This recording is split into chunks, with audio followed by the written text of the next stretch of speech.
ವಿಕಲಚೇತನ ಮಕ್ಕಳ ಉಪಸ್ಥಿತಿಯಲ್ಲಿ ಅವರ ಹಿರಿಯರ ಆಶೀರ್ವಾದವನ್ನ ಪಡೆದು ವಿಕಲಚೇತನ ಮಕ್ಕಳು ದೀಪವನ್ನು ಬೆಳಗಿಸಿ ಅವರಿಗೆ ಅವಕಾಶವನ್ನು ನೀಡಿ ಸಮಾಜದ ಮುಖ್ಯವಾಹಿನಿಗೆ ಬರುವಂತಹ ನಿಟ್ಟಿನಲ್ಲಿ ಈ ಒಂದು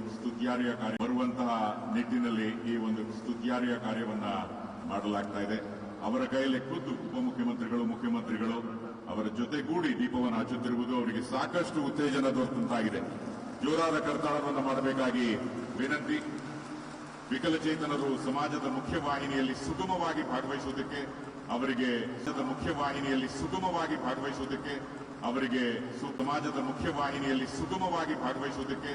ಅವರಿಗೆ ಸೂಕ್ತ ಶೈಕ್ಷಣಿಕ ಸೌಲಭ್ಯ, ಉದ್ಯೋಗ ಅವಕಾಶ ಮತ್ತು ತರಬೇತಿ ಹಾಗೂ ಸಾಮಾಜಿಕ ಭದ್ರತೆ ಮತ್ತು ಅವರಿಗೆ ಸೂಕ್ತವಾದಂತಹ ಅಡೆತಡೆ ರಹಿತ ವಾತಾವರಣ, ಅವಶ್ಯಕ ಸಾಧನ ಸಲಕರಣೆಗಳನ್ನು ಒದಗಿಸುವುದು ಅತ್ಯಗತ್ಯ. ಇದರಿಂದ ಅವರು ಸಹ ಸಮಾಜದಲ್ಲಿ ಘನತೆ, ಗೌರವದಿಂದ ಬಾಳ್ವೆ ನಡೆಸಲು ಸಾಧ್ಯ ಆಗತ್ತೆ.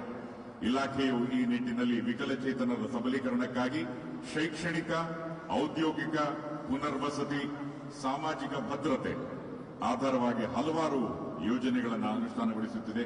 ಈ ದಿನ ಈ ವಿಕಲಚೇತನರ ಮಕ್ಕಳು ಮುಖ್ಯಮಂತ್ರಿಗಳು, ಉಪಮುಖ್ಯಮಂತ್ರಿಗಳು ಹಾಗೂ ಸಚಿವರ ಜೊತೆಗೂಡಿ ದೀಪವನ್ನು ಬೆಳಗಿಸಿ ಅವರು ಮರೆಯಲಾರದಂತಹ ದಿನವನ್ನಾಗಿ ಎಲ್ಲ ಗಣ್ಯರು ಆ ಮಕ್ಕಳಿಗೆ, ಪುಟ್ಟ ಮಕ್ಕಳಿಗೆ ಅವಕಾಶವನ್ನು ನೀಡಿರುವುದು ನಿಜವಾಗಲೂ ಸ್ತುತ್ಯಾರ್ಹ. ಜೋರಾದ ಚಪ್ಪಾಳೆಯೊಂದಿಗೆ ನಾವೆಲ್ಲರೂ ಸಹ ಈ ಒಂದು ಕ್ಷಣಕ್ಕಾಗಿ ಸಾಕ್ಷಿಗಳಾಗಿದ್ದೇವೆ.